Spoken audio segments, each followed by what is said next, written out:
At the Global Liver Institute, we believe it all starts with a patient. So what happens when a patient, a liver patient no less, one of the 500 million people living with conditions that often go undiagnosed, untreated, or misdiagnosed, mistreated, and stigmatized, brings the challenges of liver patients front and center?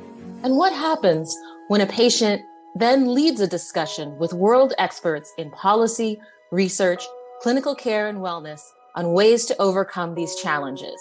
Let's find out today on GLI Live. Hello and welcome. My name is Donna Cryer. I'm the founder and CEO of the Global Liver Institute, and I get the great privilege of being your host for this special series of GLI Live episodes that are part of our October is for Livers, focus on all things liver cancer. For those of you who are playing What Does She Have on Her Shelves? I do have the latest Liver Cancer Won't Wait water bottle.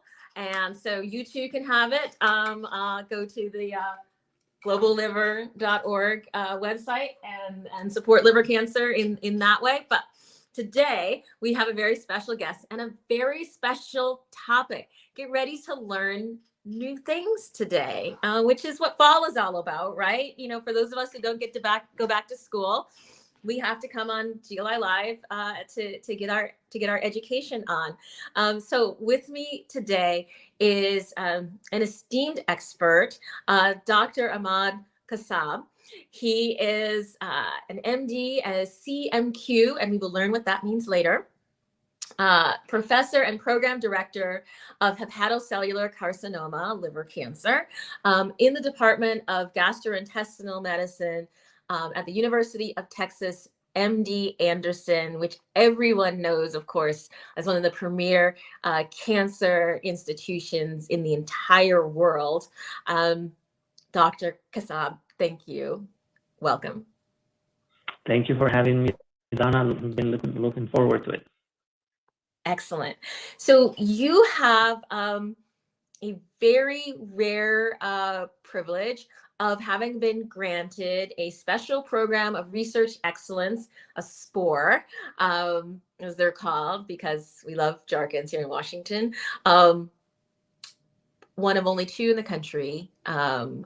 What does that mean? Yeah, so this kind of grant, and I have been awarded other grants in the past, is very special to us because, as the name implies, it is a special grant as well. And it, in essence, it really rewards collaboration. So it's all about teams putting their heads together, trying to advance the field and translate those lab findings into human endpoints and try to change and shake up the field.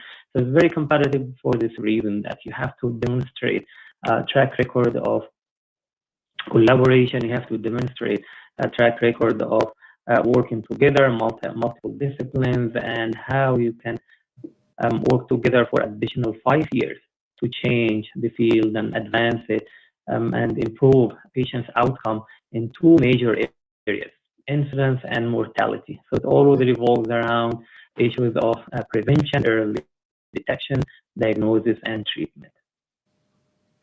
And, you know, there are SPOREs for other diseases that have been around for a long time. We worked with the National Cancer Institute to award some in liver cancer specifically. Why do you think it took so long to get this type of recognition and resources for liver cancer? Because you've been doing, and your many colleagues have been doing, really wonderful, award-worthy, grant-worthy work on behalf of liver cancer patients for a long time. What do you think made the difference that allowed us to achieve a SPORE?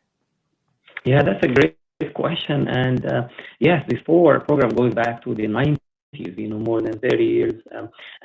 And liver cancer has not been awarded anything up until 2018, 2019, when, we had ours in 2019 and Mayo Clinic had theirs in 2018. So in general, what it is, it's really about, the ability of multidisciplinary teams to conduct research together for some time to show feasibility, to show some interdisciplinary work between different institutions, different departments. Mm-hmm. So for a long time, the liver had been lagging behind because the recognition that this is not one disease. In one hand we have the liver cancer tumors, and in the other hand we have the underlying liver disease. So it's really up to the team of investigators to include everybody on the table, from hepatologists to infectious disease, radiologists, surgeons, basic scientists. So it's very hard to connect all of these people together because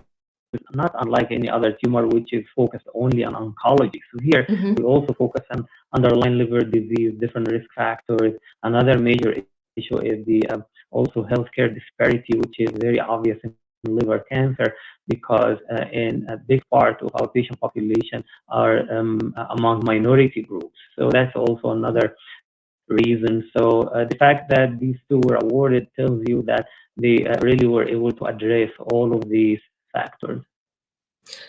Let's follow that thread about the disparities a little bit. You're based in Houston, high Hispanic populations. Mayo is based in Minnesota, but many people may not realize it has large sort of Somali immigrant populations and things. What can this research, from the basic research to the other types of research that you do, how can they help reduce or improve our understanding of disparities on the path to reducing them? Now, that's a great question, and it goes back to the history of liver cancer in general, the epidemiology and risk factors. So up until about 20 to 30 years ago, it was mainly limited to people with known history of hepatitis, either hepatitis C or hepatitis B, and for hepatitis C was linked to infection through either blood transfusion or needles, sharing needles in terms of drug abuse, and for a while was also linked to heavy alcohol use, alcoholism, and causing liver scarring, what we call cirrhosis. However, in the last 20 years, there has been a major shift in the risk factors, and we've been seeing more and more of patients with higher incidence of obesity and a higher incidence of diabetes and what we call metabolic syndrome. So those patients eventually end up having chronic liver disease and scarring tissue, and we see high incidence among minorities in terms of African Americans and also Hispanics. So in Texas, especially in the Valley, Southwest Texas, there is higher incidence of obesity and diabetes among our Hispanic population. In Houston, also the same for Hispanics and African Americans. So our grant, for example, was able to address this head-on by including one standalone project looking into those patients in the Valley in Texas to look into the incidence of fibrosis among Hispanic patients with diabetes and obesity. And around the country, we've been seeing the same trend that those patients have higher incidence and also higher mortality.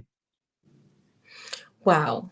One of the things that we hear so often from our patients is that they were diagnosed with their liver cancer so late that they weren't able to take advantage of some of the wonderful care improvements and medication that we have seen. How can your research help shift that? Is it even just the collaboration with the diversity of physician groups that might help screening and improved identification of patients as they start thinking about the liver diseases and the drivers of liver cancer? Yeah, no, that's a great question, and I think one of the main reasons for the late diagnosis is the fact that we don't have any nerves inside of our liver organ. So a lot of patients don't have any symptoms that can lead to early detection until the tumor is too large to stretch the capsule or already spread outside the liver and now starting to cause symptoms. So that's a major challenge there. Another major challenge is, unlike breast cancer and colon cancer, where we have, very defined population at risk and very defined algorithm for screening, for liver, even though there has been one, but it is not addressing completely the urgent need in the population who don't even have an established diagnosis of scarring or what we call cirrhosis. So even though the guidelines are established to screen patients with cirrhosis every 6 months, we don't really know how to identify cirrhosis early on. Because some patients will be walking around with cirrhosis and no one knows, and there is no signs for that until late. So that's one of the major challenges, and that's why, we were looking into some markers to look into some early detection ways and pathways. And recently, there has been a national push for patients with metabolic syndrome to start looking carefully into them and identify patients among them who may have some chronic liver disease unidentified. Absolutely. I think that that's certainly helpful to give more time for you to do your research so that patients can take advantage of that. What are some of the top questions that you are trying to answer? What has been most intriguing for you? And now that you have these extra resources and colleagues and focus, what types of questions are you trying to answer? Yeah, so the two main questions, how can we early detect liver cancer and also address some of the risk factors to prevent it from occurring? And once it is diagnosed, how can we offer curative treatment options rather than just treatment to prolong survival? So along these two big goals, we formulated our SPORE grant. So in terms of early detection, I mentioned briefly about the project in the Valley to look into Hispanics at risk for liver cancer and address how many of them have, scarring tissue, and if modifying the risk factors could help. And then the other two projects are revolving around looking for curative options. So the first project was looking into using immunotherapy to improve the outcome in hepatocellular carcinoma, because even those patients who end up having resection, and even though this is not a big majority, it's about 15% to 20% maximum, those surgical patients. So in general, even if they get the tumor resected, they are still at risk for recurrence, and the risk is very high at 5 years, almost 70% of recurrence. So we try to address that by incorporating immunotherapy before surgery, so pre-operatively. And one of the milestones that we already have achieved is that 1/3 of the patients were able to achieve major pathologic response. The tumors were 100% necrotic in a lot of these cases, so that's why they never recurred. So we followed them for up to 3 years and up until now, and they never recurred. So based on this, we're rolling this over to a national level to initiate a national study to introduce immunotherapy before surgery to induce pathologic necrosis, dead tissue at time of surgery, and prevent or delay recurrence. So, and the other project was looking into a new approach, which is combining STAT3 inhibitors, which is a target more prevalent in patients with scarring and fibrosis. So to target this protein along with immunotherapy combination strategy, and the same thing, trying to induce better tumor control and prolong survival. And also one of the aims is to do this after surgery to prevent the tumors from recurrence for 1 year treatment after surgery, targeting this protein. So that's why our approaches are very patient-oriented. We have human endpoints, and we achieved, significant milestones by now, which is about halfway through, a little bit more than halfway through this SPORE. So we're looking next year to submitting a renewal request to give us an additional 5 years to build up on this success. I think that's huge, and we're happy to go on record to be officially supporting the renewal of that grant.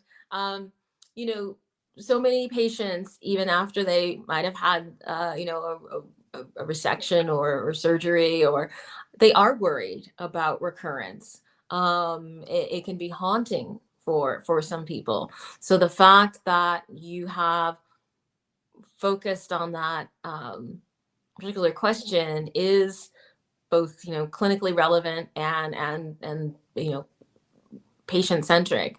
The fact that you have 3 years of data for that, provides a lot of reassurance to people and confidence in moving forward in a disease that did not have a lot of things to be hopeful about or things to be confident in for a very long time. So this should be really exciting news for so many families. Yes, we share the excitement with you as well, and our patients and their advocates, such as your institution, for example, are really a key here in raising awareness about patients at risk, raising awareness about the need to advance research by providing specific funding to new ideas and addressing population at risk and addressing ways to improve survival outcomes. So 5 years from now, what would you like to have accomplished, or well, I'm going to ask it 2 ways. What would you like to have accomplished, but also what in the larger health system or ecosystem would make your work even more successful if that changed in 5 years? Yeah, that's a great question. I'll start by answering the second part of it, which is basically, how to early detect liver cancer to offer curative treatment, and how to even, I'll go one step, back and say how to even prevent it from even, developing. So I really think the main thing would be lying underneath the collaboration with primary care physicians and liver specialists to really raise the awareness among patients with metabolic syndrome or patients with known obesity, diabetes, or hepatitis, for example, about the need to get screening on a regular basis, about the need to introduce lifestyle modifications, exercise and healthy diet, and so on, which would definitely help decrease the risk of developing liver cancer. And in the meantime, we work around establishing very strong algorithm that could be followed by primary care physicians and rewarding the primary care physicians. So that's one of the things we're also trying to achieve, to help legislators help our patients by introducing legislation to reward primary care physicians for screening their patients for cancer in general, for other diseases, screening them for diabetes, for example, and high cholesterol. So these things are really going to be very critical because our primary care physicians are the first line of defense, and a lot of patients do their homework and do what they have to do. They see their primary care physicians once a year or as often as needed. So they really do their part. So we need to do our part and encourage and develop a mechanism for primary care physicians to identify patients at risk and screen them to early diagnose them. And for us then to take it from there and offer curative options, which is the first part of your question, by introducing new approaches to treatment, such as, for example, immunotherapy, which we have introduced in our SPORE before surgery, and now started an era of immunotherapy treatments to stimulate our own immune system before and after surgery to prevent tumor recurrence, for example, and try to identify new targets for cancer that we can, combine together with immunotherapy and with other treatments to offer better results and to offer better response to these tumors. So even those patients who show up at a stage where their tumor is not amenable for surgery, we can hopefully downsize the tumors and enable surgery, because we know eventually this is the ultimate cure. We have patients come to us who have primary liver cancer that's confined to the liver. They have we have a lot of our A3 advocates have cholangiocarcinoma and bile duct cancers. And then we also have some of our folks who have had other cancers that have metastasized to their liver, and we claim them too. And so, what does it look like? Either from a research standpoint or sort of a care standpoint, in those three different scenarios. I know the outcomes are very different for those three different types of patients, but what should they be thinking about? Yeah, that's a great question, Donna, and it really always, circulates among our patients, and it's in the heart and mind of a lot of our patients and their families, because a lot of people think of liver cancer as just tumors in the liver, whether it originated in the liver or spread to the liver from somewhere else. So right off the bat, we're going to exclude the category of tumors that came through the liver from another organ, because these tumors are being treated based on the original organ tumor type. So, for example, tumors spread from the colon to the liver, from the lung or the breast to the liver. So they get treated as the original tumor, and the treatment modalities are very specific to that tumor kind. Now, going down to what we call primary liver tumors, meaning that they originated in the liver, the most common kind is hepatocellular carcinoma, which is liver cell cancer. And this is the one that we have been heavily focused on. Our grant is focusing on this one front and center. All the three projects are focusing on hepatocellular carcinoma, which is the most common type of liver cancer. And then the second most common is the bile duct cancer, which is cholangiocarcinoma. And that one also is very heterogeneous. So it could be ducts inside the liver itself, could be the extrahepatic, meaning that the ducts that are outside the liver, so they're different, could be gallbladder. So three main kinds of bile duct cancer: intrahepatic, meaning inside of the liver tissue; extrahepatic, so those bile ducts outside the liver; and then the gallbladder as well. So this is also another entity on its own called bile duct cancer. And then there are some other rare tumors, such as fibrolamellar hepatocellular carcinoma, which is a different pathologic entity as well.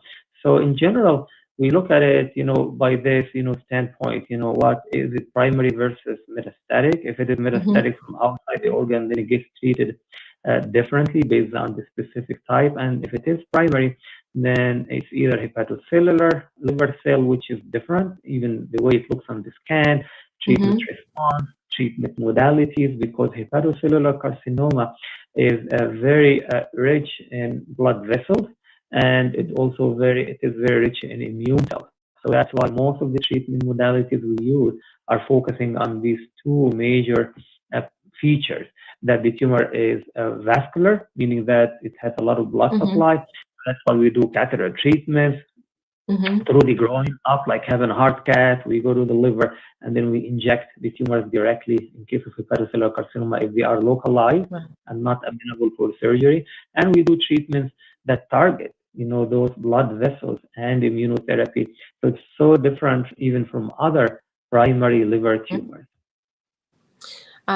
It's exciting to hear how many different types of innovation in technology and in screening, in surgery.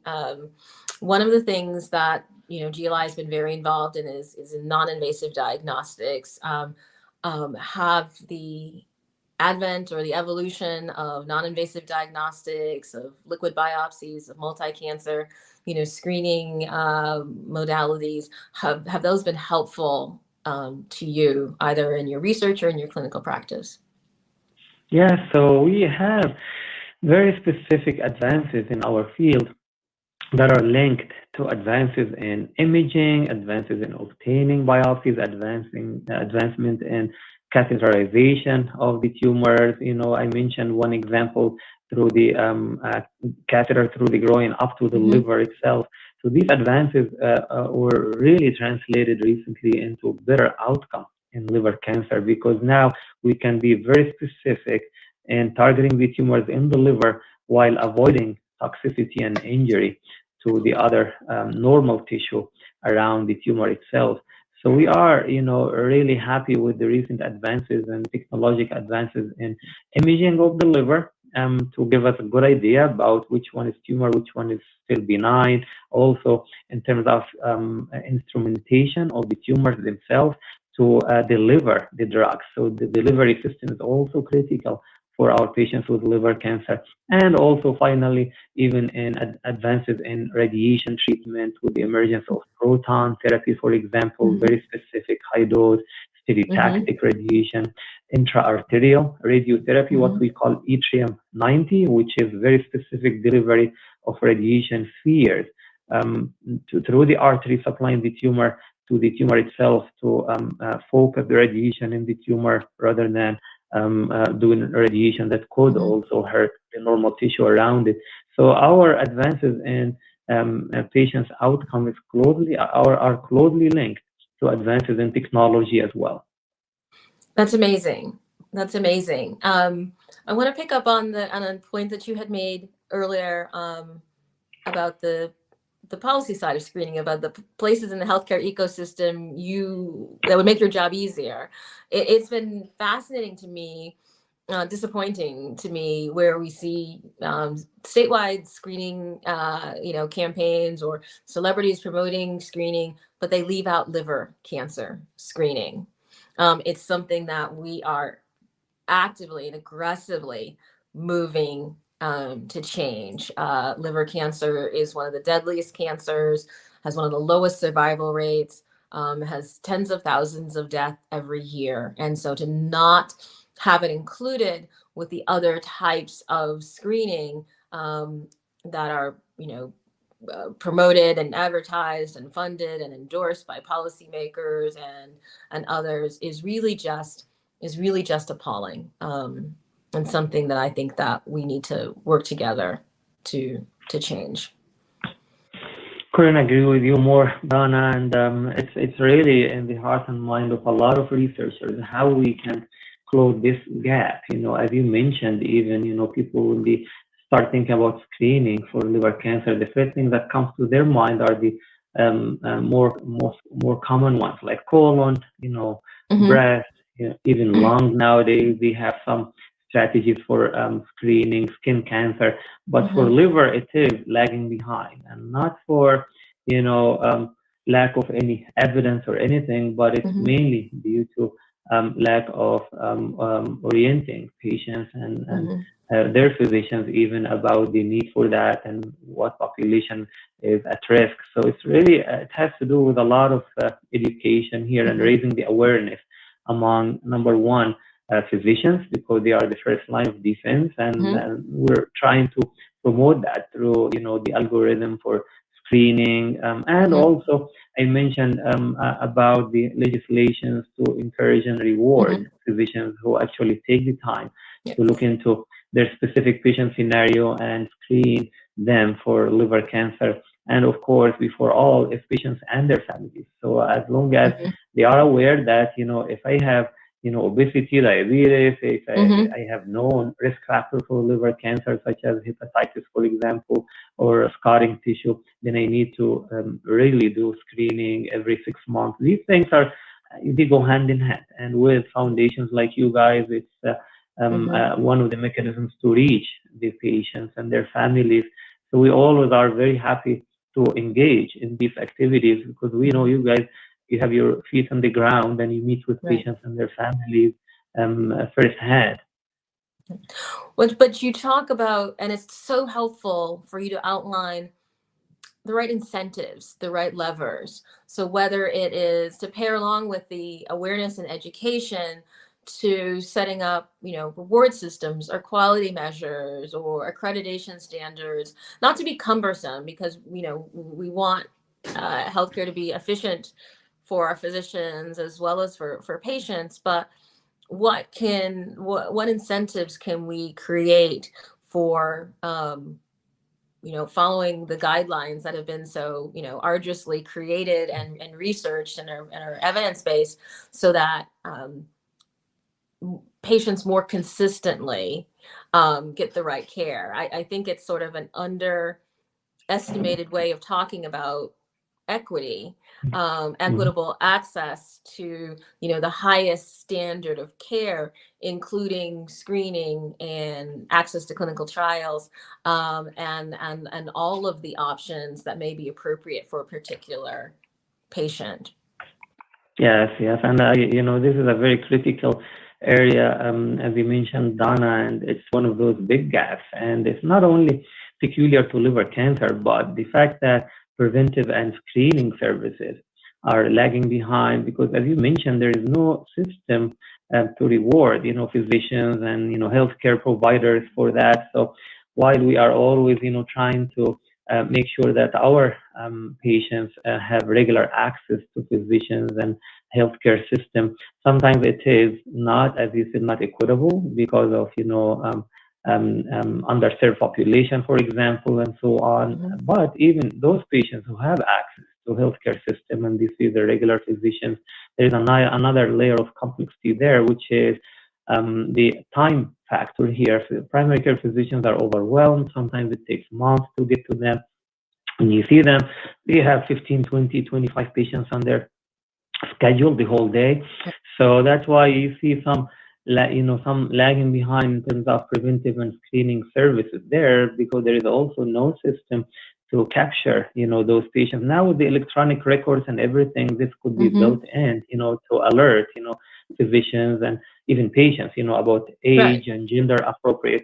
So age and gender appropriate screening and preventive services could be followed, in this day and age, electronic system and rewarding system for the physicians to get reimbursed for that. So there is no there is nothing very specific to doing Mhm. that where we are now because sometimes it's just as straightforward as referring them to GI to get Mhm. colonoscopy or giving them a slip for ultrasound of the liver for liver cancer or mammogram for the breast. But we really need to develop a reward system and Mhm. a system to capture those patients Mhm. who are at risk to trigger the physicians to order it. And in the meantime, to be honest with you, I really think they should be rewarded for that because they could be saving lives. This is my favorite type of GLI Live episode where we get really specific marching orders of things that we can do to help. We we are so appreciate the fact that you're already doing hard things, and we want to make sure that patients and the field reap all the benefits of the work that you do. Thank you so much for speaking with us today, and thank you for everything you do. Thank you for having me today, and I enjoyed it. And thank you, guys, for everything you're doing to help our patients and their families. Please be sure to like this video, subscribe, and share your thoughts and suggestions in the comments below. Join us weekly on Wednesdays at noon Eastern Time for more episodes of GLI Live. Check out our website, globalliver.org, and follow us on social media to learn more about the Global Liver Institute and stay up to date with the latest in liver health. Until next time, stay safe, stay well, and stay connected.